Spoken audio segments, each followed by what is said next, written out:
এবং নির্বাচন পরিচালনা কমিটির যুগ্ম আহ্বায়ক জনাব হাসানুজ্জামান হাসু ভাই, বিএনপির সাবেক সহসভাপতি এবং নির্বাচন কমিটির পরিচালনা আন্দোলন সংগ্রামে নাটোর জেলাকে যিনি সম্মানিত যুগ্ম আহ্বায়ক শ্রদ্ধা বড় ভাই জনাব হাসানুজ্জামান হাসু। দেশ নেত্রী বেগম খালেদা জিয়া এদেশের আন্দোলন সংগ্রামে গণতন্ত্র পুনরুদ্ধারের আন্দোলনে তিনি সক্রিয় অংশগ্রহণ করে আব্দুল রহিম ভাই, আমার সভাপতি রশিদ চাচা। বাংলাদেশের না গোটা বিশ্বই এখন যারা এই বাংলাদেশে তার যারা আসছে কৃষক দলের আমাদের এই চট্টগ্রামবাসী মাদ্রাসার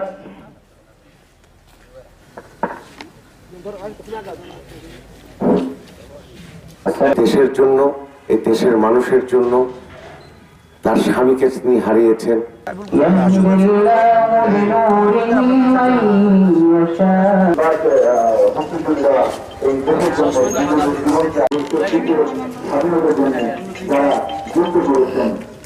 আল্লাহ তাকে বলা হতো রাখাল রাজা। কত নির্মম অত্যাচার নির্যাতন জুলুম করেছে পতিত আমি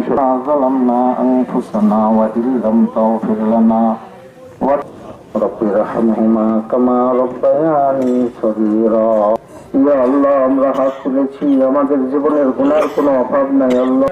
একটু দেশের উদ্দেশ্য নিয়ে এখানে উপস্থিত হয়েছি আল্লাহ। আল্লাহ ইয়া আল্লাহ, ইয়া আল্লাহ, দয়া করে মেহেরবানি করে আল্লাহ তিনি যে সকল দেশের জন্য খেদমত করে গেছেন আল্লাহ, ইয়া আল্লাহ সমস্ত খেদমত গুলোকে কবুল আর মঞ্জুর করে নিন আল্লাহ। ইয়া আল্লাহ দেশের মানুষের জন্য, ইয়া আল্লাহ সব সময় দেশের মানুষের জন্য কথা বলে গেছেন আল্লাহ। ইয়া আল্লাহ, ইয়া আল্লাহ তাকে দয়া করে মেহেরবানি করে ক্ষমা করে দিয়ে তার কবরকে আল্লাহ নূরে রহমতে ভরপুর করে দিন আল্লাহ। ইয়া আল্লাহ আমাদের মনে আছে আল্লাহ তিনি বলেছিলেন, ইয়া আল্লাহ এই দেশ ছেড়ে আমি কোথাও যাব না, যদি মরি তাহলে এই বাংলাদেশে মারা যাব। ইয়া আল্লাহ এরকম নেতা, এরকম নেত্রী পাওয়া সত্যি বর্তমান জামানায় দুষ্কর আল্লাহ। ইয়া আল্লাহ এমন নেত্রীকে তুমি নিয়ে চলে গেছো আল্লাহ। ইয়া আল্লাহ তার কবরকে নূরে রহমতে ভরপুর করে দাও। ইয়া আল্লাহ ওয়ারহামনা মাহুম বিরহমাতিকা ইয়া আরহামার রাহিমিন।